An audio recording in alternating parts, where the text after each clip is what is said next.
మళ్ళీ ఎందుకు ఇది దాదాపు లవ్ జిహాద్ అనేది ముస్లిమ్స్ నుంచెల్లి పుట్టుకొస్తుంది. ముస్లిం వాళ్ళే దాదాపు లవ్ జిహాద్ అని అంటుంటారు. మనం అంటే చాలా వరకు చూస్తున్నాం మనం. ఈ లవ్ జిహాద్ అనేది ఇప్పటిదాకా మీరన్నది జిహాద్ అంటే మనకేమన్నా అపాయం ఉంటే దాన్ని మనం రక్షించుకోవడానికి జిహాద్ అని అంటున్నారు మన మీద.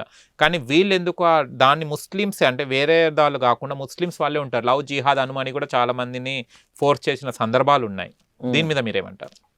లవ్ జిహాద్ అనేది కాదు. ఇప్పుడు ఎవరినైనా ప్రేమించుకోవచ్చు. ఇప్పుడు ముస్లింలు చేస్తే ముస్లిం యువకుడు చేస్తే లవ్ జిహాద్ అంటున్నారు. అంటే యువకుడికి ఏంటి సంబంధం అది? అదే ముస్లిం అమ్మాయి హిందూ అబ్బాయిని ప్రేమిస్తే ఏమంటున్నారు? సైలెంట్ అయిపోతున్నారు. ఓకే. ఇది జరిగినప్పుడు ఇది కూడా జరుగుతుంది. మీరు కావాలంటే ఒకసారి చూసుకోండి.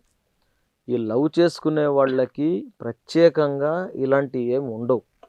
ప్రేమల మైకంలో ఉంటారు వాళ్ళు. ప్రేమ మైకంలో ఉంటారు. ఎవరికో ప్రేమిస్తారు వాళ్ళు. కాకపోతే ఇది చెప్పిండేది అదే మీకు. లవ్ జిహాద్ అనేది ముస్లింలకు ఒక్కటే మీరు డిజైన్ చేసి అంటగట్టారు. ఓకే. క్రిస్టియన్లు కూడా చేస్తున్నారు, హిందువులు కూడా చేస్తున్నారు, సిక్కులు కూడా అందరూ చేసుకుంటున్నారు లవ్ అనేది. దానికి జిహాద్ అని అంటగట్టి దాని ద్వారా బద్నాం చేస్తున్నారు.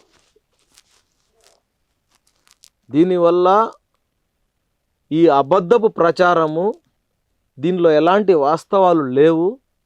ఇది కావాలని ఎక్కడో ఒక చోట ఏదో ఒకటి క్రియేట్ చేసి పట్టుకొని వాళ్ళని వీడియో తీసి ట్రోల్ చేసి మొత్తం భారతదేశం మొత్తం చూపించి ఇది లవ్ జిహాద్ అని చెప్తున్నారు. దీంట్లో ఎలాంటి వాస్తవం లేదు.